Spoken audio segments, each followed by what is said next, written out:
importante esa dualidad, y ellos han hecho un logro histórico porque dentro de su acción de desarrollo investigativo, es la primera startup de desarrollo tecnológico e investigativo en Argentina, han incorporado la validación, como les decía, pero ir al hueso, al trasfondo.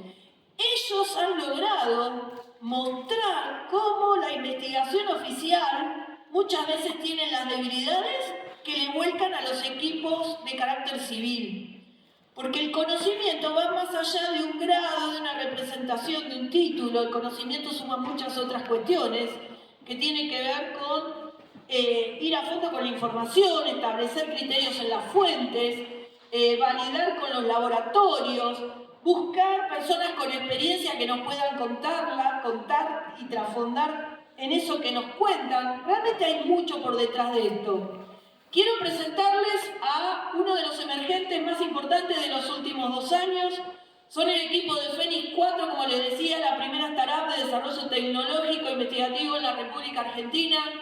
Ellos son Guillermo Victory, Pablo Álvarez, María Cecilia del Sumo, y los dejo con su director, Guillermo Victory.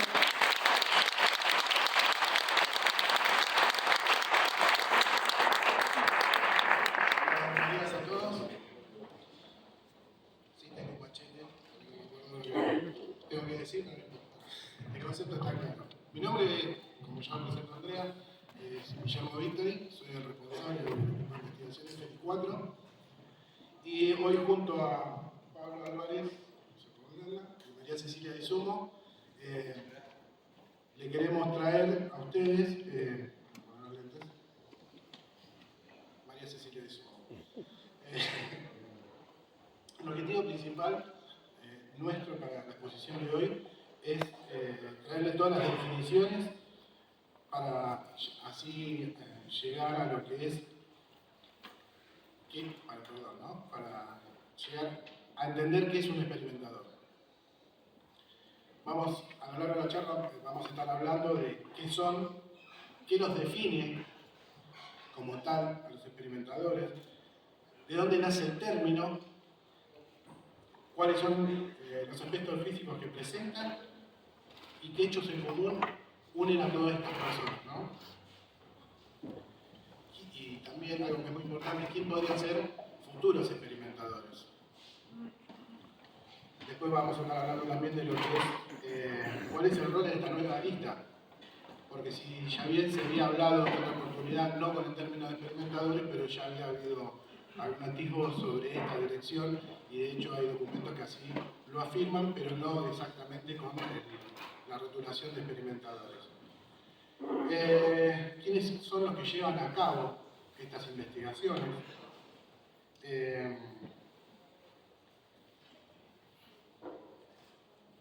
Y lo más importante es siempre utilizando las definiciones científicas de las personas que llevan a cabo esta investigación, ¿no es cierto? Desde Fénix venimos trabajando para que esta y otras definiciones sean utilizadas dentro de lo que es el campo investigativo de manera correcta, ya sabiendo exactamente qué es un experimentador o otras definiciones de manera correcta y acabada, ¿no? Nuestra intención es generar un marco superador, ¿no? A partir de esto, teniendo bien definido y encauzado perfectamente qué es un experimentador o qué es otro tipo de hechos que se van sucediendo, para atender así un marco un poco más amplio entre lo que es la investigación civil y la comunidad científica, ¿no? Que es algo que vino muy retrasado, muy pedido, pero que era muy difícil. Creo que ahora estamos dando un marco superador, o sea, estamos dentro de un momento bisagra en la historia en el cual se incorpora mucho más y hay más elementos para que la comunidad científica se interese de forma más consensuada en lo que es el ámbito del fenómeno aeronómaco, ¿no? Como nosotros lo llamamos. no hay que perder en cuenta que esto hace no mucho se veía como una utopía y estamos hoy en un momento muy importante en el cual esto está a la vuelta de la esquina, ¿no es cierto? Hecha la presentación, le voy a dar el paso a Pablo Álvarez, que va a empezar con la exposición. Así que, Pablo. Buenos días a todos. Estamos cargando el PowerPoint. Muchas gracias por la presentación, Andrea. Ya vamos a arrancar. Todo un tema de haber ingresado al escenario y haber recibido todos esos aplausos, porque ahora eso quiere decir que nos vamos a tener que esperar para conseguir aplausos mayores cuando terminemos la exposición. Todo el tema. Y recién estábamos en casa hablando con el equipo y qué lindo esto de la contraposición de miradas y, si se quiere, la parte espiritual que escuchamos recién y la parte más científica que vamos a escuchar ahora. Me hacía acordar a algunos talleres que habíamos dado junto con Rosana, mi esposa, con don Fabio Serpa, con quien tuvimos la oportunidad de trabajar mucho tiempo, y recordábamos una profecía que se llama la profecía del águila y el cóndor, que dice que el mundo va a cambiar y va a avanzar y va a evolucionar cuando se junten la espiritualidad y la ciencia. Y es un poco lo que va a pasar ahora, ¿no? Terminó una exposición con una mirada más espiritual y ahora venimos nosotros con Excel, numeritos y columnas. Así que bueno, ya estamos. Me están mintiendo, me parece, pero creo que ya estamos. Bueno, la idea de todo esto es, como le decía Guillermo, tratar de dejar muy claro qué es un experimentador y qué no es, y eso va a surgir a partir de la propia definición. Queremos que quede claro eso, qué es un experimentador y qué no lo es. Un contactado es un experimentador, un investigador es un experimentador. ¿Quién es realmente un experimentador? Por lo menos desde el punto de vista, obviamente, ufológico y de lo que se está llevando hoy en día adelante, los experimentos que se están realizando, las investigaciones y a dónde creemos que va en el futuro. ¿Ya estamos? No, muy bien. ¿Querés así adelantarte con algo? Creo que una de las cuestiones más importantes que vamos a estar viendo acá en el Congreso es poder discernir una parte científica que lo tiene, como dice siempre Andrea, el ovni de tuercas y tornillos, y una parte invisible que no por eso no deja de estar presente. Nuestra posición es estudiar los datos más duros, presentarlos, investigar desde aquellas cuestiones comprobables, como nos ha tocado con Sephora, pedir la desclasificación de distintos tipos de eventos, y muy a pesar a que la Fuerza Aérea todavía se niega a trabajar con nosotros, creo que sería un gran aporte para todos los ciudadanos argentinos conocer esta herramienta. Sephora se dedica a la búsqueda de desclasificación, de documentación que tiene que ver con eventos anómalos. Y desde ahora nos tenemos que poner muy, ¿cómo decir?, acostumbrarnos a este nuevo término. Nos han querido sacar nuestro objeto volador no identificado por otro término que es el UAP o el FARI. Así que es simplemente ir acostumbrándonos a un nuevo lenguaje, incorporando terminologías nuevas, pero vamos a estar hablando de lo mismo. Son objetos voladores no identificados. Ya podemos... Perfecto. Así que el hacer una conciencia ciudadana de que todos tenemos derecho de conocer, el derecho al conocimiento, al pedir explicaciones de estos eventos que surcan nuestro cielo, invaden nuestro espacio aéreo y están siendo negados, nos están mostrando pajaritos, nos están mostrando distintos tipos de efectos naturales que sí existen y que nosotros somos... perfecto. Bueno, le damos el paso entonces a Pablo. Perfecto, ahora sí. Qué increíble, ¿no? Fénix 4, un poco vinculado con la tecnología y demás, y el PowerPoint nos quiere ganar.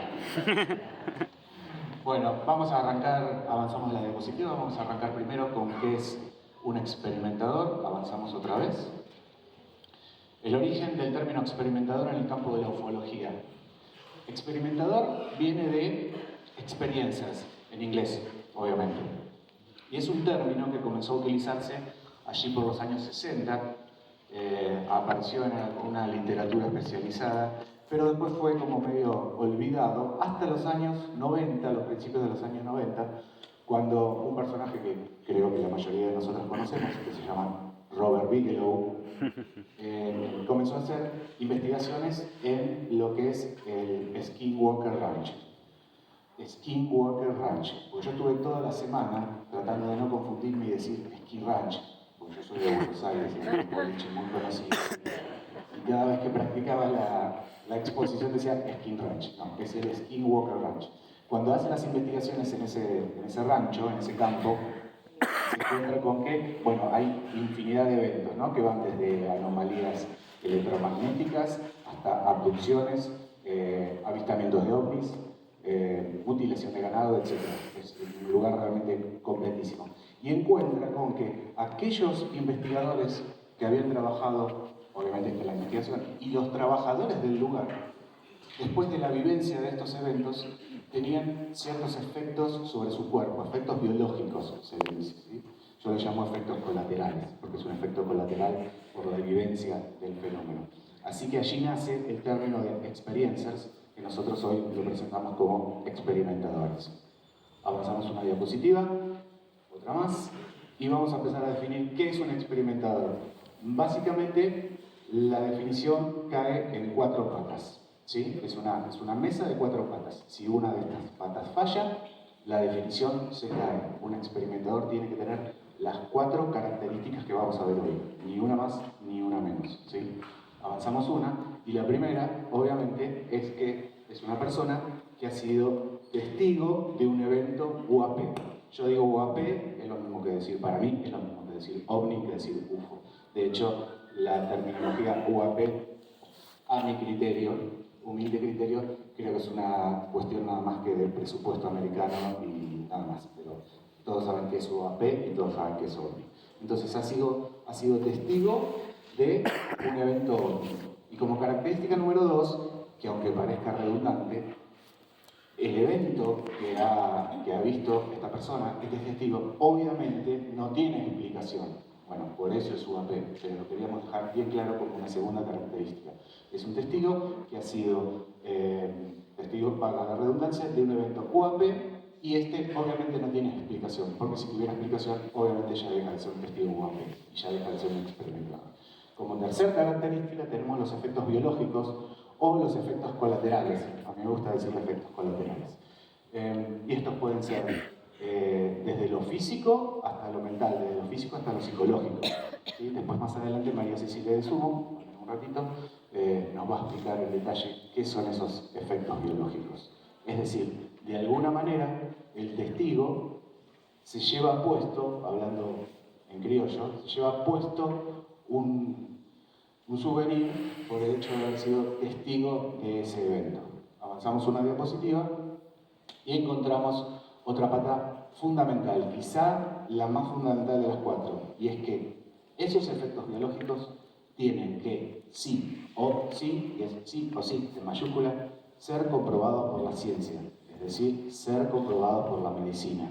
Todos los efectos biológicos deben tener el aval de la medicina, y aquí se produce quizá un punto complicado, porque si bien la medicina sí puede avalar efectivamente que un paciente tiene una alergia, una quemadura, una caída del pelo, etcétera, etcétera, es muy difícil, y es la tarea que quizá viene a futuro también, ver de qué manera podemos hacer para que la medicina compruebe que efectivamente ese efecto biológico que está sufriendo el paciente, el testigo, es fruto de ese evento OVNI, ¿se entiende?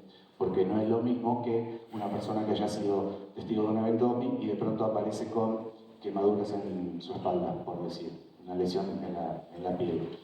Hay que corroborar que esa lesión en la piel tuvo que ver con ese evento. Y creo que ahí es el punto que a futuro más desafíos bueno, eso y un montón de cosas más, pero para definir un experimentador tiene que haber una comprobación científica, y esa comprobación científica nos tiene que dar el 100% de seguridad que ese efecto colateral es fruto de ese evento. Avanzamos una diapositiva y esto es la forma muy resumida, porque es muy amplia realmente, cómo definimos, cómo investigamos un evento OVNI, cómo definimos que ese testigo es finalmente un experimentador. Es decir, una persona que ha sido, se lo voy a repetir 20 veces, una persona que ha sido testigo de un evento OVNI, que además ese evento no tiene explicación, que tiene efectos colaterales y que obviamente están comprobados por la ciencia. La metodología de la investigación se refiere a una serie de técnicas y procesos que sirven para realizar las investigaciones científicas. Si bien esta definición puede parecer en principio un poquito técnica y rebuscada, aplicar un método a la investigación es simplemente aplicar un poco de criterio y de sentido común, no es nada más que eso, ¿sí? Pero dentro del campo de la ufología a veces vemos que hay cosas que se analizan, se estudian, se investigan y realmente no se aplica un método, ¿sí? Y lo ideal es, en cada paso de la investigación, tratar de obtener el 100% de certeza de que eso es realmente como sucedió o como lo estamos planteando. Avanzamos una diapositiva y es lo que le decía recién, la necesidad de comprobación científica en cada uno de los pasos de la investigación. Una más, y el objetivo, alcanzar el 100%. Quizá no alcancemos el 100%, porque vamos a ser realistas, nuestra ciencia también es limitada, y es limitada mucho más en aquellos eventos que no tienen explicación. Y yo creo que no tienen explicación porque todavía nuestra ciencia no está lo suficientemente avanzada como para darles una explicación. Pero hay que tratar de arrimar al 100%. Avanzamos una más, vamos a ver un pequeño cuadro donde les voy a contar, es un cuadro muy básico, cómo se avanza en la investigación de un caso para determinar si se trata o no se trata de un testigo experimentador, ¿sí? Y definirlo como experimentador es lo importante por todo lo que viene después. Entonces, ante, por ejemplo, un caso de una denuncia de un supuesto caso, a nosotros nos gusta hablar siempre de supuesto, ¿sí? Hasta que no se comprueba, sigue siendo un supuesto. Ante la denuncia de un supuesto caso OVNI, obviamente hay dos caminos. Uno es ir a investigar primero el evento y después, o primero el testigo, el testimonio. Bueno, es distinto. Nosotros arrancamos por la entrevista al testigo. Y si esta entrevista está bien, es confiable, seguimos avanzando en el caso. En el caso de que notemos que la entrevista, el testimonio está contaminado o nos están mintiendo y demás, obviamente no se avanza en la investigación y el caso termina allí. Para el caso que la entrevista sí sea viable, pasamos a la investigación del evento. Y si el evento tiene explicación, obviamente seguimos avanzando. Si no, perdón, al revés. Si tiene explicación, obviamente se cierra. Tiene una explicación científica y todo termina allí. Ahora, si no tiene explicación, avanzamos. Avanzamos en específicamente el estudio del caso OVNI, del evento, ¿sí? Bien. Y este evento nos da que el testigo tiene efectos colaterales o no los tiene. Si no los tiene, obviamente no es un experimentador, pero si los tiene, también puede ser que sea un experimentador o puede ser que no sea un experimentador, porque otra vez vamos a definir que es experimentador si esos efectos colaterales, esos efectos biológicos que ha sufrido en su cuerpo, en su psiquis, tienen una comprobación científica. Si no tiene comprobación científica, somos bastante duros en este aspecto en Fénix 4. Lo vamos a capturar como no experimentador, ¿sí? Así que nosotros nos remitimos a las 4 características de lo que es un experimentador. Ahora bien, lo más importante aquí son los efectos colaterales. Y para ello, María Cecilia de Sumos les va a comentar algo muy interesante. Perdón, me olvidé una diapositiva. Hacemos una más, para que vean. Una más, ahí vamos. Si querés hacerle 2 más, y ya la tenemos completa. En todos los pasos de la investigación tratamos de que haya, y así debería ser para todos los grupos de investigación OVNI, del fenómeno OVNI, tendría que haber la comprobación científica. Y a veces uno eso lo deja pasar, pero es importante porque, por ejemplo, en el caso de la entrevista, uno puede tomar la entrevista, pero a veces uno no está capacitado o no tiene la suficiente experiencia para hacerlo. Y es muy importante, yo creo que fue esta mañana o ayer, Silvia Silvia decía que es muy importante cómo tratamos a los testigos, porque a veces no nos damos cuenta, pero es una persona, ¿sí? Y esa persona puede estar avergonzada por lo que vio, puede tener culpa, puede tener miedo, puede tener vergüenza de hablar, y es muy importante cómo lo tratamos. Y lo mejor es llevar adelante una entrevista con personal capacitado. Entonces se puede tener personal entrenado en entrevistas, puede participar un psicólogo, puede haber especialistas en lenguaje no verbal, ¿sí? Siempre teniendo en cuenta que hay que resguardar a la persona como tal.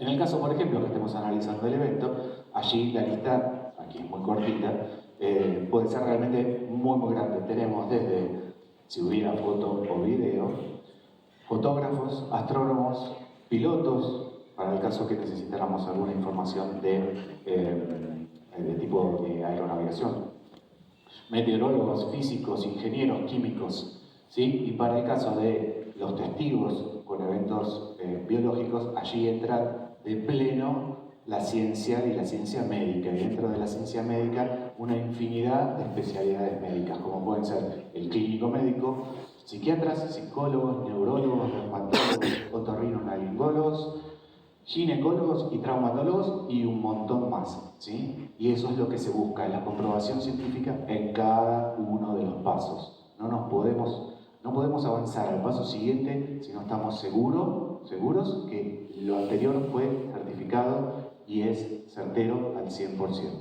Ahora sí, nos va a hablar de los efectos biológicos María Cecilia Di Sumo. Muchas gracias, Pablo. Pasamos a la siguiente diapositiva. Y aquí vamos a presentarles al doctor Gary Nolan. El doctor Gary Nolan es quizás la persona más conocida que ha estudiado los efectos biológicos o colaterales sobre los experimentadores o sobre lo que luego fueron catalogados, y veremos de que pronto en otro momento de la charla hay distintos tipos de experimentadores. Si bien yo me voy a referir más directamente a lo que son los efectos biológicos. Se lo llama ¿por qué? Porque este caballero es especialista en inmunología, en microbiología, en inmunoorganismos, y además es el titular de 50 patentes médicas, todas ellas biología, microbiología, y tiene a su cargo el laboratorio Nolan, donde se llevan a cabo las pruebas de Ubatuba a pedido de Jack Valley. Creo que todos conocemos bien el tema de las piezas de Ubatuba. Esta persona se encarga de hacer estudios sobre patologías pero muy controversiales. Y lo vamos a ir viendo cómo desarrolló científicamente algo que por alguna razón le fue prohibido. Y ahora lo vamos a ver en la próxima diapositiva. Vean. Y no fue por casualidad, porque se dice por ahí que fue por casualidad. Yo no opino eso. Gary Nolan fue llamado por la CIA para trabajar sobre 100 resonancias magnéticas de personal gubernamental y militar que habían tenido lesiones por encuentros con UAP o con materiales de estudios que estaba llevando adelante el gobierno de los Estados Unidos. Cuando Nolan se encuentra con estas resonancias magnéticas, empieza a ver similitudes. ¿Qué encuentra? Encuentra que hay daños en los ganglios basales, que lo vamos a ver en esta zona. Estos daños se manifestaban en forma de manchas blancas o lo que conocemos médicamente como punto blanco. Estas áreas del cerebro que fueron dañadas por el sistema inmunológico. El sistema inmunológico ataca estas zonas y genera tejido cicatrizado. Muchos de nosotros podemos tener esta secuela por muchísimos aspectos, solamente que nosotros no fuimos testigos UAP. Estos 100 pacientes sí lo habían sido. De una u otra manera estaban relacionados. Cuando Nolan establece esta relación, encuentra, y pasamos a la siguiente diapositiva, que estos daños que había en el cerebro y justamente en los ganglios basados, que es la zona del núcleo caudado y el putamen, lo que todo eso conforma, lo que se conoce como núcleo estriado del cerebro, no eran daños cerebrales, eran muestras de una hiperconectividad neuronal. ¿Pero qué significa tener una hiperconectividad neuronal? Estos pacientes desarrollaban habilidades como por ejemplo resolver situaciones en escasos minutos. Y acá vamos a ver que estas hiperconexiones cerebrales también están presentes en personas comunes, como podrían ser un jugador de ajedrez, pero también en un piloto de avión. ¿Por qué? Porque tienen que resolver en instantes lo que a nosotros nos llevaría minutos. Ahora, ¿cómo establece la diferencia? Nolan descarta todos los casos en los cuales las resonancias magnéticas anteriores ya mostraban esta hiperconectividad cerebral. Al hacer esto, empezó a haber un margen más pequeño. Van a ver también que cuando estas resonancias magnéticas se empiezan a estudiar, algunos casos eran similares y tenían efectos colaterales similares a lo que se conoce como síndrome de La Habana. Le fue prohibido a Nolan continuar con sus estudios porque el incidente que hubo en La Habana, de la cual hubo muertos y que se conoce como síndrome de La Habana, fue un incidente internacional que aún no tiene respuesta. Nolan estableció que sus casos y los que él estaba investigando no tenían síndrome de La Habana. Habían sido expuestos a cercanías con UAP o a la investigación de ciertos materiales que estaba llevando adelante investigaciones el gobierno de Estados Unidos. No vamos a especular que Nolan estaba, disgregando información que al gobierno no le interesaba que fuera pública. Pero, ¿qué vamos a ver acá? Estos pacientes ya habían sido vistos, ya habían sido objeto de estudio de otros médicos. No llegan por primera vez estas resonancias a Nolan. Esto es lo que se conoce ahora en la ciencia como revisión de pares. Cuando un especialista ve a un paciente y da un diagnóstico y otro especialista da su opinión, y muchas veces 3 o 4, que nosotros mismos hacemos eso. Si tenemos un diagnóstico médico y no estamos seguros de que sea el normal o que estemos de acuerdo con lo que estos médicos nos expresan, buscamos una opinión médica de otro especialista, o del mismo género o de otro complementario, pero nuestra búsqueda de respuestas hace que comparemos estos diagnósticos. Bueno, esto es lo que se hizo con Nolan.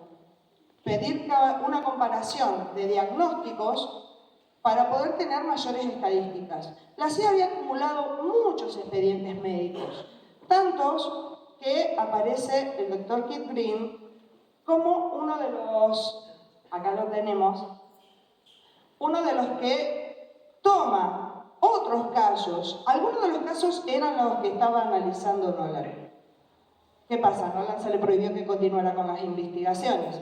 Entonces, Christopher, que también trabajaba para los CIA, empieza a ahondar en otros estudios, en las mismas resonancias magnéticas que había estado estudiando Nolan, y encuentra efectos colaterales que tenían que ver directamente con la exposición a radiación electromagnética. Cuando este doctor es convocado por el señor Bigelow a llevar adelante los estudios de los empleados y científicos que estuvieron en el Skin Ranch, y yo lo voy a decir así porque a mí no me acuerdo. Después Pablo me corrige en todo caso. No. El cerebro mío dice Skin Ranch, Skin Ranch. Estaba buscando el cable y no lo encontraba. Bueno, cuando elaboró el estudio bajo la tutela de la Universidad de Wayne, él encuentra estos efectos electromagnéticos sobre la biología de los experimentadores de Skid Ranch eran similares a las que estaban teniendo el personal gubernamental y militar de los Estados Unidos. Entonces, las conclusiones que saca son lo que es realmente importante para nosotros, porque todo el personal había tenido encuentros y cercanías con objetos voladores no identificados. Los empleados de Skid Ranch vivían en un lugar a donde, no vamos a decir a diario, pero se manifestaban eventos aéreos anómalos iguales a los que estaban estudiando el personal de la CIA. Pasamos a la siguiente. Kit Green puede encontrar dentro de estos estudios, agregando lo que había estado estudiando Nolan, que hay efectos colaterales no deseados, pero tampoco intencionales por la cercanía con estos efectos, con estos eventos UAP. Kit Green dice que la cercanía por exposición a campos electromagnéticos es lo que provoca lesiones que vamos a estar viendo en unos minutos. Estas lesiones son las que nosotros denominamos importantes, fundamentales para decir quién es un experimentador y quién es un contactado o quién tuvo una experiencia visual, porque muchas veces se da hasta que una persona tiene una experiencia visual y no tiene contacto tan cercano como para que haya un efecto biológico o un efecto secundario o un efecto colateral. La verdad que nos llamó mucho la atención cuando Silvia nos estaba contando de que esto que se posó sobre ella fue la causante de que tenga un efecto biológico desde hace 20 años. Y todos esos estudios a lo largo de 20 años van a decir si Silvia es una experimentadora o es una persona que sigue el fenómeno. Nosotros cada vez estamos más cerca de poder decir con estos estudios que sí. ¿No? Muy bien. Pasamos a esta diapositiva donde nos presentan las conclusiones, que son las que aparecen también en los archivos desclasificados del Pentágono. Estas conclusiones nos llevan a decir que a causa de una cercanía, pero no por una intención, los testigos tienen quemaduras, zumbidos, tinnitus, son pérdidas auditivas en los canales 7 y 8. Los mencionados puntos blancos que determinamos que eran signo de hiperconectividad neuronal. Todo esto nosotros tenemos que pensar cómo nos va a servir para aumentar nuestra investigación y cómo los testigos lo van a poder aprovechar. Porque si hablamos de una hiperconectividad neuronal, hablamos también de una capacidad de resolución más rápida, porque esto está ligado a la intuición, está dentro del campo de la intuición, de la motricidad. Yo soy instructora de artes marciales. Nosotros salimos hacia el lado izquierdo para trabajar y estimular el área derecha del cerebro, para desarrollar la intuición. En este caso, ellos están teniendo la capacidad de desarrollar la intuición debido a este evento. Entonces necesitamos encontrar la importancia, darle importancia a estos testigos experimentadores que en el futuro podemos encontrar una nueva forma de la investigación del fenómeno.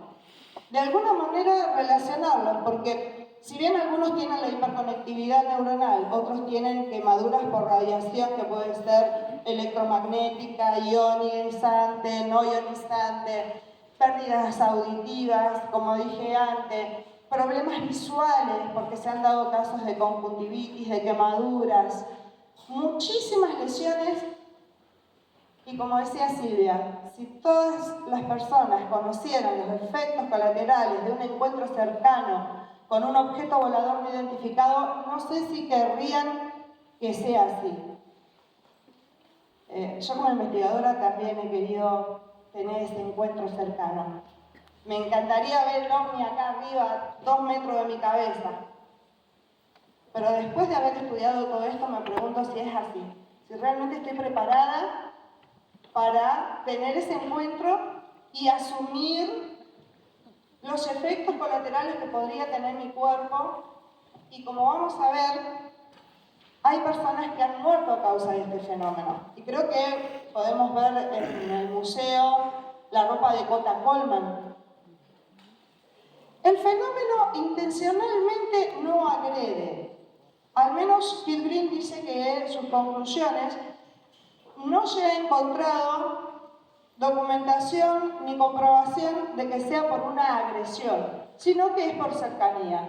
Y que Estados Unidos no cuenta con un sistema de propulsión que pudiese generar quemaduras por el electromagnetismo en las personas expuestas. Si bien yo dudo de eso, pero es mi opinión personal. Después podremos ver qué opinan mis compañeros.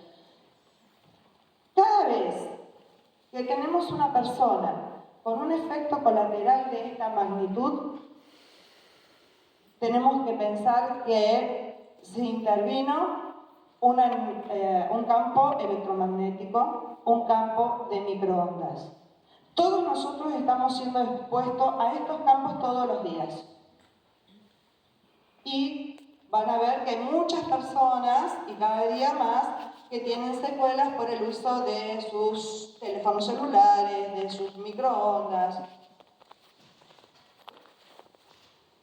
El sistema de radiación electromagnética que ha generado estas lesiones en estos experimentadores son producto de la ingeniería inversa.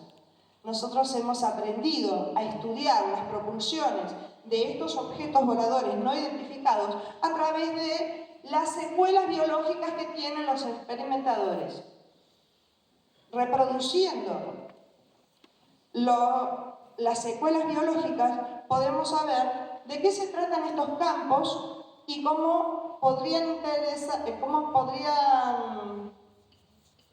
aplicarse, perdón, no me salía la palabra, cómo podrían aplicarse a las nuevas propulsiones y a las nuevas tecnologías que todos los gobiernos quieren desarrollar. Pasamos a la siguiente. Y acá vamos a ver 4 personajes muy reconocidos, todos relacionados con la CIA y con investigación ufológica, que ponen en juego sus propias carreras. Yo les voy a hacer una introducción muy breve de cada uno de los casos, porque lo que realmente llama la atención es que estas personas con estas carreras tan impresionantes estén diciendo: a mí me pasó. Yo puedo contar esto. Vamos a hablar en un primer lugar del señor Jim Semivan. Este caballero, y ustedes les voy a dejar ahí para que vayan leyendo los currículum, ya les digo, son impresionantes. Tuvo una experiencia de visita de dormitorio en 1990.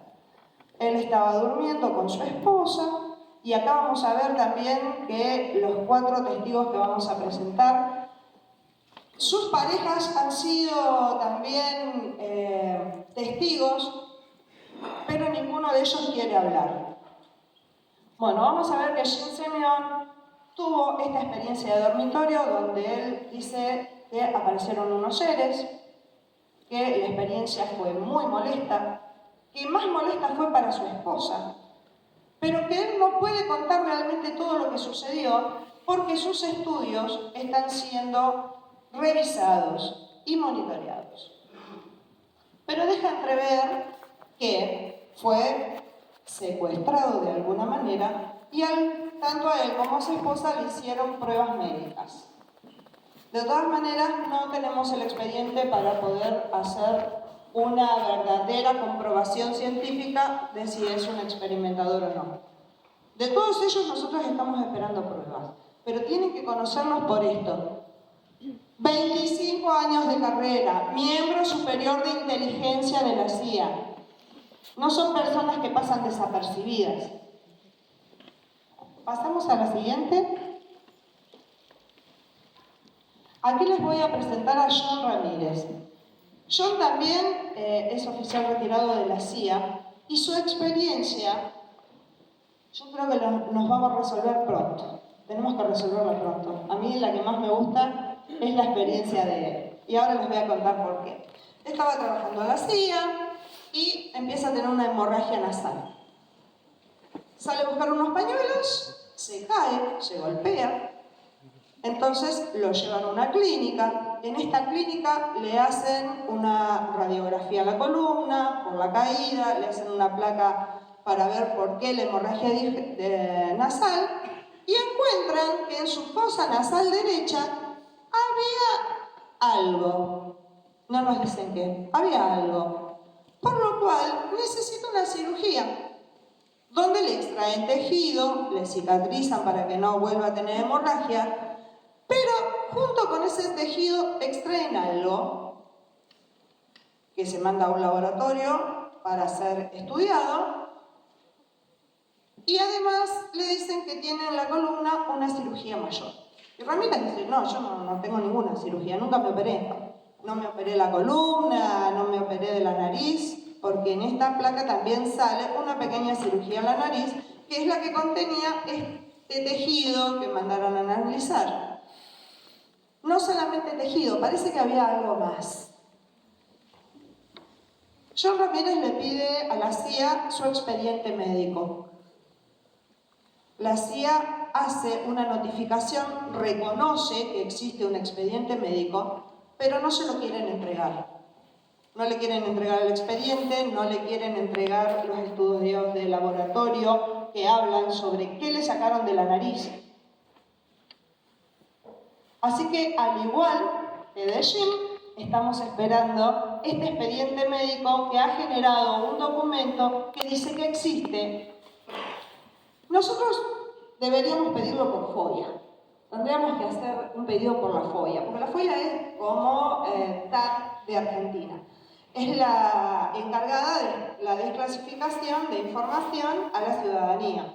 Pero no solamente pueden pedir información ciudadanos nativos de su país, sino que nosotros desde aquí también. Se tarda más tiempo, porque tiene unos plazos un poco más largos. Ellos entre 3 y 4 años se toman de tiempo para buscar información y enviarla. A veces también cobran, que eso hay que tener en cuenta. Si ustedes alguna vez quieren hacer un pedido a FOIA, tienen que pedir también que les digan cuánto les van a cobrar por enviarles la información. Pero a mí me parece que lo vamos a tener que pedir. Yo estoy casi convencida, sé que mi equipo me va a apoyar para que vayamos hasta FOIA por John Ramírez y después que se fuera nos acompañe con los dólares nos va a acompañar Andrea. A ver, pasamos a la siguiente diapositiva.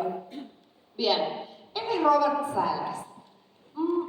Ustedes vayan leyendo acá las diapositivas. A Robert Salas lo conocemos por el incidente donde un ovni detuvo 10 misiles atómicos en una base. Así que viene también con una historia personal muy importante.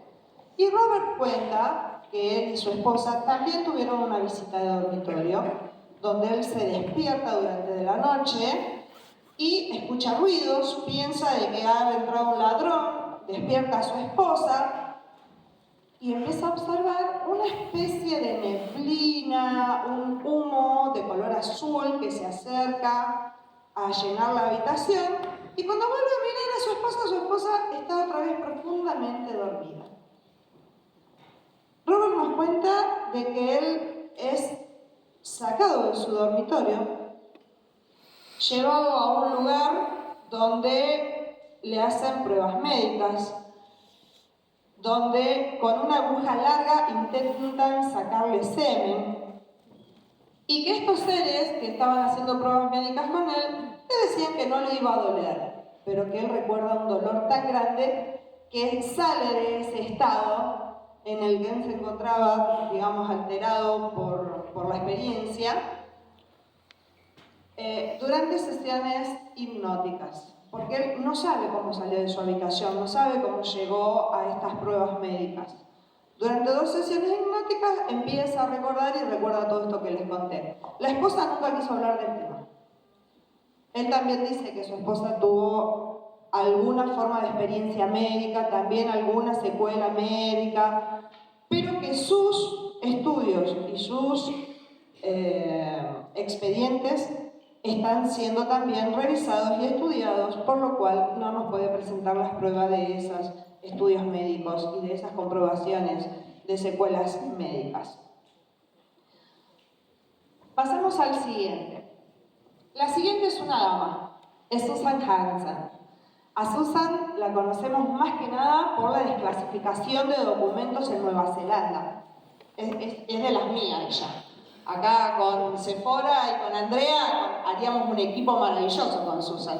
Somos desclasificadores seriales, aunque a nosotros no nos den nada de material para desclasificar. Pero lo pedimos. Bueno, Susan había ido a cenar a la casa de unos amigos con su esposo, y acá vamos a encontrar otro marido que no quiere hablar del tema.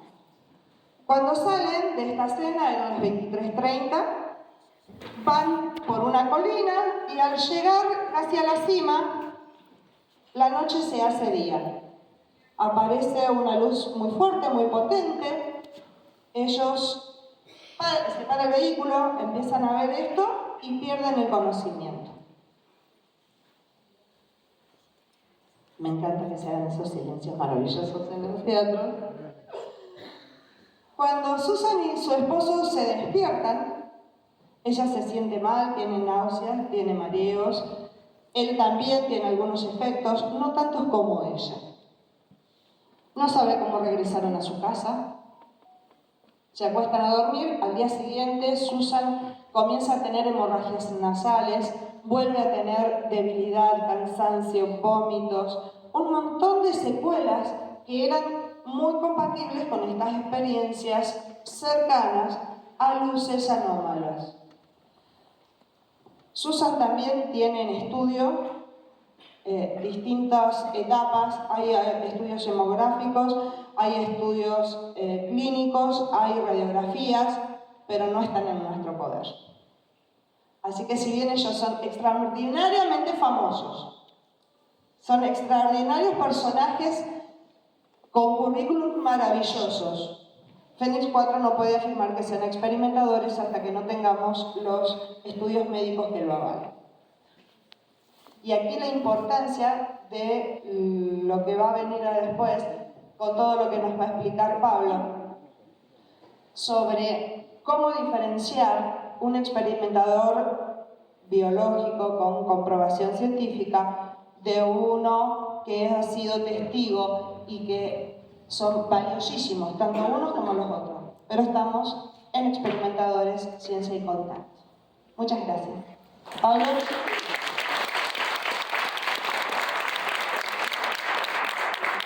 Bueno, ¿esto se lee de atrás? Sí. Perfecto. Ahí dice Investigaciones Fénix 4. Dentro de Fénix 4, cada uno cumplimos diferentes roles. Yo hago algunas cosas de marketing, soy licenciado en marketing, y dije, bueno, pongámosle de abajo a cada diapositiva nuestra dirección para que la gente se sume a nuestras páginas de Facebook o de Instagram. Y estuve revisando los manuales de marketing y no encontré una herramienta así bien potente y apropiada para invitarlos.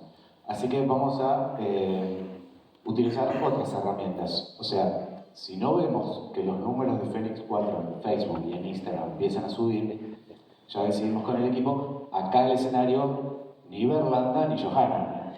Acá no sube nadie. Así que mientras yo voy hablando, pueden ir ingresando. ¿Estás chequeando? Chequealo. De este costado hay un QR pegado, acá hay otro, allá en las dos columnas de ingreso también hay otro, y en las puertas también hay otro. O sea, no se pueden escapar. ¿Sí? Bien, vamos a hablar un poquito del presente y futuro. Avanzamos una diapositiva, otra más. Y dentro del grupo de testigos que hemos clasificado como experimentadores, vamos a subdividirlos. Y los vamos a subdividir porque me parece que es importante subdividirlos de acuerdo a la investigación que están llevando adelante cada tipo de experimentadores, ¿sí? Vamos a dividirlos como subgrupo 1, subgrupo 2 y subgrupo 3. Dentro del grupo 1, dentro de experimentadores, vamos a ubicar a lo que Cecilia nos contaba recién, los testigos que tienen efectos a nivel de lesiones cerebrales, todos ellos que tenían los puntos blancos, ¿sí? Dentro del grupo 2 vamos a poner a todo el resto que tiene lesiones más bien en lo físico, en la piel, en los oídos, en los ojos, etc. Y vamos a dejar el grupo 3 para hacer una mezcla de experimentadores del grupo 1 y del grupo 2, pero que no están participando en ninguna investigación, porque el objetivo de esta subclasificación, de estos subgrupos, es ver qué tipo de experimentadores están haciendo qué tipo de experimentos y quiénes no están haciendo nada. Avanzamos una diapositiva, otra más. Vieron qué gráfica, ¿no? Todo esto es de Guillermo Winter, es una cosa de locos. ¿De dónde viene todo esto de los experimentadores? Hace un rato les comentaba la historia, ¿no?, del término experimentadores y demás. Toda esta información, en realidad, hacía un tiempo que estaba dando vueltas, ¿sí? Experimentadores, esa gente que ha sido testigo de un evento OVNI y se ha llevado puesto un efecto colateral o un efecto biológico. Esto fue corroborado, digamos, con la última desclasificación. Hubo una desclasificación el día 23 del 3, si no me equivoco, sí, el día 23 del 3, que fue, como también explicaba Cecilia, fue vía FOIA, que es la ley de información pública que tiene Estados Unidos, que a diferencia de la nuestra, por ejemplo, puede acceder cualquier persona en el mundo. Cualquier persona puede pedir una desclasificación o un pedido de información a los Estados Unidos. Esta fue pedida por The Sun, que es un diario inglés, y fue pedida hace 4 años y pico. Tiene 1500 y pico de páginas. Bueno, vino a partir de FOIA, obviamente, y se le pedía información acerca de una agencia estadounidense que investigaba este tipo de cosas, que se llama AATIP. Y sale, obviamente, a partir de la Agencia de Inteligencia de Defensa. Esto se liberó sobre el fin de marzo y, avanzamos una diapositiva, habla de muchas cosas, entre otras cosas, lo que más nos importaba a nosotros y lo que vino a comprobar, que esa es la idea, comprobar oficialmente o científicamente que se está haciendo algo, es, avanzamos una más, toda la parte de este estudio de testigos denominados experimentadores. Seguimos avanzando, avanzamos una más. La desclasificación incluye la investigación sobre efectos biológicos, la categorización de efectos paranormales, porque dentro de esta cosa de la nueva clasificación, sacar OVNI, UFO y poner UAP, entran de lleno un montón de otras cosas que, si bien no tienen que ver con un objeto que está volando, se los incluye dentro de la misma categoría. Y esto puede ser lo que decía antes, una abducción, una mutilación de ganado, una experiencia cercana a la muerte, un montón de cosas. Y nos habla de las lesiones relacionadas con la radiación electromagnética en los sistemas de propulsión, una más, y dice potencial amenaza para Estados Unidos. Esto, que está puesto ahí como apenas un renglón más, no es menos importante que todo lo anterior. A mi criterio, el hecho de catalogar todo esto como una amenaza responde a la necesidad de pedir mayor presupuesto para seguir investigando, porque si yo como agencia del gobierno digo que todo eso que veo, que he estudiado y he investigado, resulta que podría llegar a ser alguna otra potencia, China o Rusia, etc., si yo digo eso, me estoy permitiendo el hecho de pedir mayor presupuesto para seguir investigando. Pero yo coincido con Kit Green, que dice que todas esas lesiones no fueron realmente a propósito, no hubo voluntad de lesionar al testigo. Lo que sucede es que hubo una cercanía con el evento. De hecho, si yo me voy al aeropuerto y me paro atrás de un avión en el momento que va a arrancar, díganme qué va a pasar, me voy a quemar. Bueno, no hubo una intención del piloto en arruinarme la vida, pero bueno, hubo una cercanía, ¿sí? Seguimos avanzando. Avanzamos una más. Muy bien. Cuando las definía que era un experimentador, les había dicho que eran 4 características. Bueno, les metí. En realidad son 5 características, pero esta quinta la queríamos agregar ahora de manera tal que no se pierda el objetivo sobre esta quinta, hacemos una más. ¿Para qué? Para ver lo que viene ahora. Habíamos dicho que era un testigo UAP, que el evento no tenía explicación, que el testigo tenía efectos biológicos y que obviamente estaban comprobados por la ciencia. Y ahora le agregamos que esa gente que tuvo ese primer evento, esa primera cercanía con el fenómeno, resulta que ahora tiene una relación interactiva con el fenómeno. Y esto es que no ha quedado todo allí en ese primer encuentro, sino que a partir de ese primer encuentro estos testigos empezaron a tener asiduamente y continuamente más eventos. ¿Sí? Se estableció como una especie de ida y vuelta con el evento. Y esto es importante por lo que va a venir después. Lo que va a venir después a futuro, que se está realizando hoy, pero necesitamos la comprobación y más desclasificaciones para acceder a esa información, porque no se olviden que estamos hablando hoy de experimentadores, cuando en realidad, bajo las sombras, se estaba estudiando el tema hace más de 10 años. ¿Sí? Avanzamos una más, tengan eso en cuenta de la relación interactiva con el fenómeno a partir del primer evento. Avanzamos una más y encontramos con que hay organizaciones civiles, más allá de las investigaciones gubernamentales, una más, y dos de las más importantes, una es Opus y la otra es la conocida por todos, MUFON.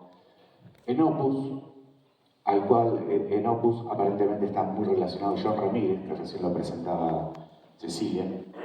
En Opus es muy interesante cómo reciben al visitante de la página web, que dice que estamos aquí para apoyarte y para hacerte entender y ayudarte qué es lo que te ha ocurrido. ¿Sí? Y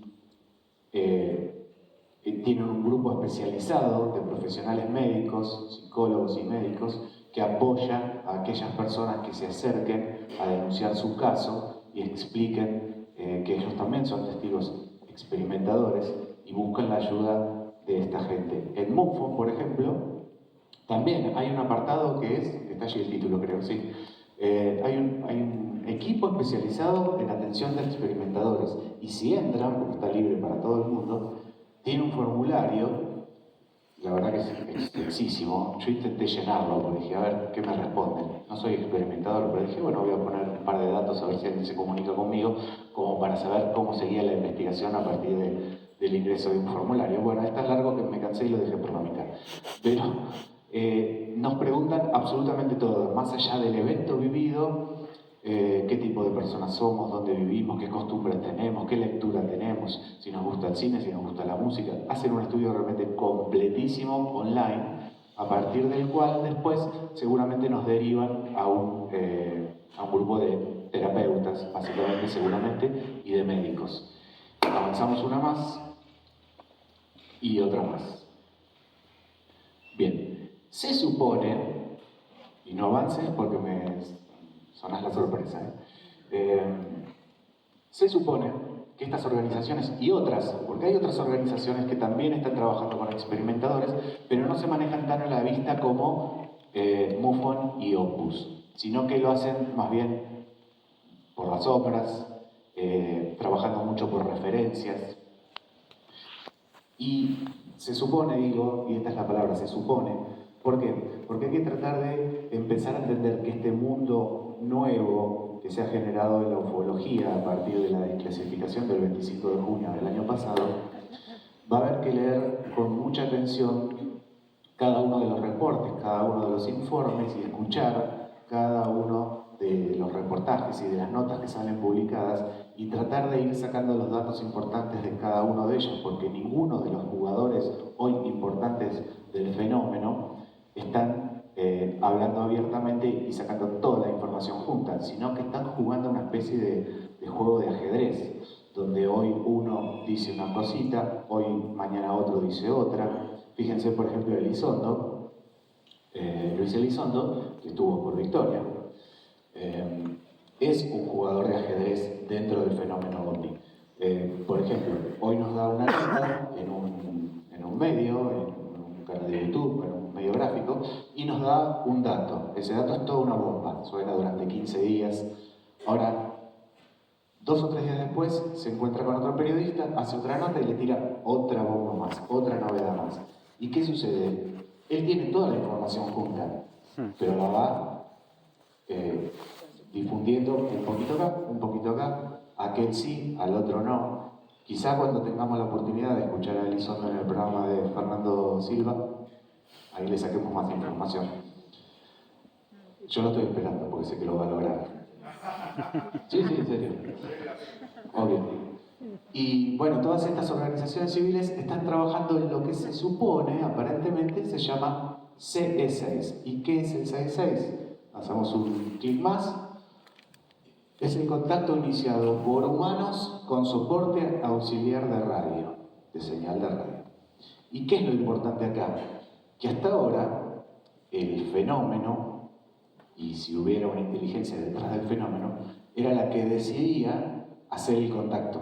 El contacto no lo iniciábamos nosotros como raza humana, lo iniciaban ellos o eso que esté detrás del fenómeno. Ahora se está tratando de llamar al fenómeno a partir de la voluntad del ser humano, o sea, desde aquí tratamos de invocar ese encuentro, ese fenómeno. Y eso me parece que es lo importante y me parece que el futuro va un poquito para allí, porque se ha abierto tanto el fenómeno que hoy tiene un montón de aristas en donde se está investigando y se está estudiando. Y una de ellas es el tratar de hacer contacto a partir de algo, sea la voluntad humana, sea el soporte auxiliar de radio. Otros estarán trabajando sobre los medios de propulsión, otros estarán trabajando sobre de dónde será el origen, etcétera, etcétera. Pero me parece que hoy está abierto el fenómeno a un montón de aristas al mismo tiempo, y eso hace que, por ejemplo, haya gente que esté trabajando en el CE6 y esté Aviloev, por ejemplo, asistido por inteligencia artificial, tratando de identificar fotografías y videos. O sea, me parece que hoy se ha abierto tanto el campo que eso de alguna manera en algún momento nos va a acercar a la verdad, porque detrás de todo misterio tiene que haber una verdad, sea la que sea, nos guste las conclusiones a las que llegamos o no, pero tiene que haber una verdad. Avanzamos uno más y otro más también. Entonces tenemos el apoyo tecnológico y el uso de capacidades ampliadas, y aquí ponemos al subgrupo 1. Esa gente que tenía las resonancias magnéticas con los puntos blancos, los puntos de cicatrización, que referían a una hiperactividad neuronal en ese sector, estarían trabajando en esto, en el tratar de hacer contacto a partir de la voluntad de uno.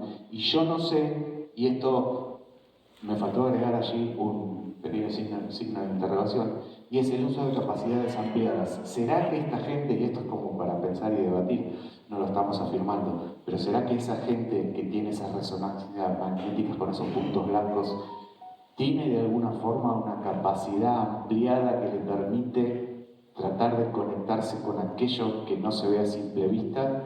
Digo, bueno, por ahí después el doctor Berlanda nos cuenta de esto, pero creo que algo por ahí tiene que ver, sobre todo porque después que la gente ha tenido los primeros eventos, nos hemos encontrado con que se ha vuelto casi continuo la relación con el fenómeno, es decir, que se ha producido más veces, con lo cual no estaría mal pensar que hay cierta capacidad de ampliación a nivel no sé dónde, mental, no sé dónde, que les permitiría a estos testigos experimentadores el tratar de hacer contacto. Ese es un grupo, el grupo 1, y se está trabajando en esto. Avanzamos uno más, y la otra, como decía hace un rato, se está haciendo investigación inversa. A partir de un efecto colateral, de una patología, de un efecto biológico, y de acuerdo a las características de esa lesión, uno puede inferir qué fue lo que lo produjo. Entonces, acá entra en juego la ciencia otra vez a full, porque necesitamos de médicos, necesitamos de todas las especialidades médicas que trabajen juntamente, por ejemplo, con ingenieros, de manera tal de tratar de determinar, por ejemplo, les cuento, si hay una quemadura en la piel, las quemaduras tienen diferentes grados, diferentes características, y de acuerdo a esas características uno podría llegar a tratar de establecer no qué tipo de método de propulsión lo produjo, pero sí por lo menos qué cantidad de radiación electromagnética produjo ese fenómeno para que nos afecte de esa manera, ¿sí? De acuerdo obviamente a la cercanía y demás. Por ejemplo, esto no estaba en el guión esto. aprovechando que lo tenemos a Johanan Díaz, hay un físico teórico muy interesante que se llama Miguel de Alcubierre. Miguel de Alcubierre tiene una teoría que dice que, bueno, nosotros como raza humana no podemos andar paseando por el universo porque tenemos ciertas leyes de la física que nos lo impiden, como son las leyes del tiempo y del espacio. Pero dice, ojo, que si lográramos vencer esas leyes del tiempo y del espacio, podríamos viajar inclusive más rápido que la velocidad de la luz. Se supone que hoy nada puede viajar más rápido que la velocidad de la luz. Pero dice, si lográramos construir una burbuja con dos energías, una energía gravitacional positiva y una energía gravitacional negativa, esto vencería las leyes del espacio y el tiempo y nos permitiría avanzar por el universo en velocidades mayores que la velocidad de la luz. Ahora imagínense, si lográramos construir eso, cuánta energía estaría liberando ese aparato, ese método de propulsión. Seguramente que si cualquier ser humano estaría en cercanía de esos, resultaría de alguna manera lesionado y con las mismas lesiones que aparecen los experimentadores.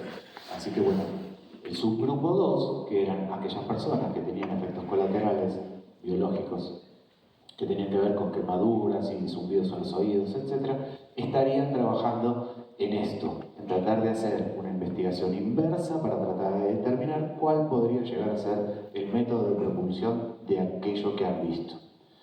Avanzamos una más, y acá nos encontramos con dos opciones, un versus, dos opciones. Nuestra ciencia sabemos que es limitada, es verdad, pero siempre decimos en Fénix, es la única que tenemos, es la herramienta que tenemos, así que hacemos uso de ella. Tenemos en este campo de los experimentadores dos caminos, se están trabajando sobre lo que recién veíamos, dos cosas. Uno son establecer mecanismos de propulsión, cuáles serían, qué tipo de energía utilizarían, y la otra es tratar de hacer una comunicación. Ahora bien, como raza humana y con todos los adelantos tecnológicos y con toda nuestra ciencia, ¿para dónde irá? Esto no es ninguna afirmación, es simplemente una idea de plantear una duda. ¿Hacia dónde irá el camino, en este caso de investigación con los experimentadores? ¿Irá para la comunicación, tratando de aprovechar eso que parece ser una hiperactividad neuronal y que podría llegar a producir algún tipo de ampliación de capacidades cerebrales? ¿O vamos a llegar primero por el lado del tema de los mecanismos de propulsión?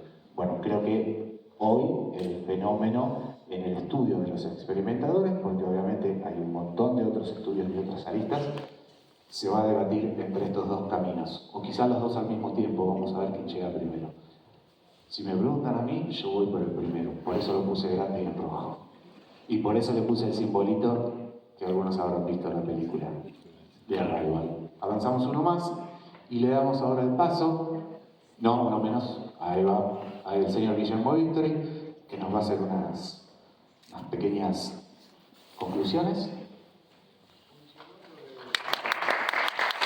Sonar el teléfono, lo iba a apagar y justo... no hay problema, Johanan Díaz y Berlanda pueden subir al final.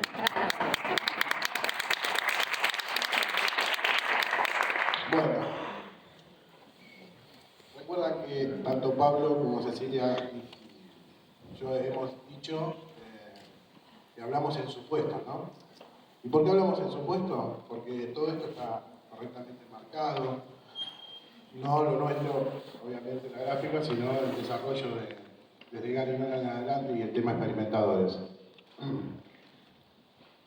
Pero está todo muy bonito, Tackett nos define los efectos biológicos, las experiencias de los experimentadores, pero casualmente de ninguno se puede ver ningún tipo de estudios médicos. No se puede ver estudios médicos. Esta otra coincidencia que hay es esa palabrita CIA, ¿no? En todos los estudios del doctor Keith Green, que anteriormente había participado en otros experimentos de la CIA y que son personas, como decía Cecilia anteriormente, que es gente de alto nivel, o sea, ninguno es el que barre en la CIA, sino son gente que tiene un nivel bastante elevado, ¿no? Y no solamente con estos que se presentan aquí, tanto Salas como Ramírez y Kitirín, sino también tendríamos que meter en esta lista a Elizondo, Melo. Son toda gente que tiene un perfil muy alto y que están marcando, ¿no? Como decía Pablo anteriormente y Cecilia, están marcando las pautas, ¿no es cierto? Y van haciendo declaraciones muy reveladoras, ¿no? Y decís, wow, mirá lo que dijo, pero se contradicen entre sí, entre gente que está en la misma línea. O sea, hoy Luis Elizondo dice que el piloto que fue a buscar el contacto, y que estaba entrenado en esta línea de experimentadores. Y Salas, si no me equivoco, dice completamente lo contrario, que no. Entonces, tenemos gente que tiene una capacidad de tener información muy relevante y se contradicen entre sí. Y siempre es como generando la expectativa de que la atención esté ahí, ¿no? Entonces, va de a poquito, de a poquito, de a poquito, y hay que hacer un trabajo de hormiga, ¿no es cierto? Y ir tomando de lo que van diciendo para ir haciendo un armado. ¿Qué queremos decir con esto? ¿Que es mentira? No, tal vez es verdad, pero hoy por hoy no tenemos acceso a ninguno de los estudios ni saber en qué dirección está trabajando Opus, MUFON o cualquiera de todas estas personas que participan en lo que son los experimentadores. Hay un marco científico, hay estudios médicos o qué estudios médicos se necesitan para determinar si una persona es experimentador del grupo 1, 2 o 3. Que el tercero es experimentadores que, creo que esa parte no la dijiste, el tercer grupo que son experimentadores que no participan absolutamente de nada. Perdón, no dejan de ser experimentadores, pero no van ni en el grupo 1 ni en el grupo 2. Entonces, viendo desde ese punto de vista, sí, está el marco es correcto, está la pata científica, por decirlo así, perdón por el término pata, pero la parte científica, pero no hay acceso a hacer una revisión de pares, por ejemplo, ¿no? Que tomar estos documentos, trasladarlo a otras personas y que puedan decir, efectivamente esto es así, los mecanismos son estos y es correcto. No sé, Pablo, ¿alguna otra definición? Sí, yo quisiera hacer una definición que en realidad se desprende de todo esto, pero no tiene que ver con esto. Tiene que ver con que en los últimos, fácil, 50 años, desde la ufología, desde la ovnilogía, como le gustaba decir a Fabio Serpa, se reclamó el ingreso de la ciencia al estudio del fenómeno. Y estamos viendo en los últimos años que realmente hay un aluvión de científicos ingresando al estudio del fenómeno. Y este aluvión de científicos es además avalado por universidades, laboratorios, etc. Entonces, me parece que hoy por hoy ese es un motivo de brindis. La ciencia se está volcando al estudio del fenómeno de una manera contundente. Y es también lo que de alguna manera reclamaban todos los detractores del fenómeno, ¿sí? Todos los que cada vez que salíamos a hablar de ovnis nos trataban de, iba a decir otra cosa, nos trataban de fantasiosos y tontos y demás. Ellos también reclamaban el estudio, el ingreso de los científicos, y hoy ese ingreso se está dando. Por esas mismas razones que si se fijan en las redes hay una ausencia total de detractores, porque en realidad no saben dónde meterse ahora. Esa es una, el ingreso de la ciencia.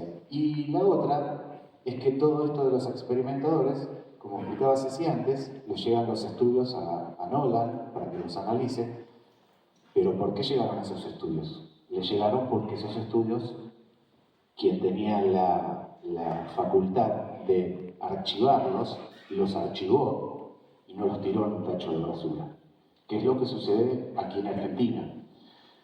Todo estudio, toda denuncia de un evento UAP, de un evento OVNI, de una anomalía aérea, o como quieran llamarle, en realidad si no viene acompañada de una fotografía o de un video, se descarta. Y eso me parece que es un error, porque habría que guardarlo ¿Por qué? Porque puede servir a futuro, porque uno cuando acumula un montón de casos archivados, uno puede ponerse a estudiar esos casos y puede empezar a sacar elementos comunes en alguno de ellos, que fue lo que sucedió a Gary Nolan. Gary Nolan recibió un montón de estudios médicos y descubrió que todos tenían puntos blancos y que todos habían sido testigos de un evento UAP. Bueno, así se trabaja.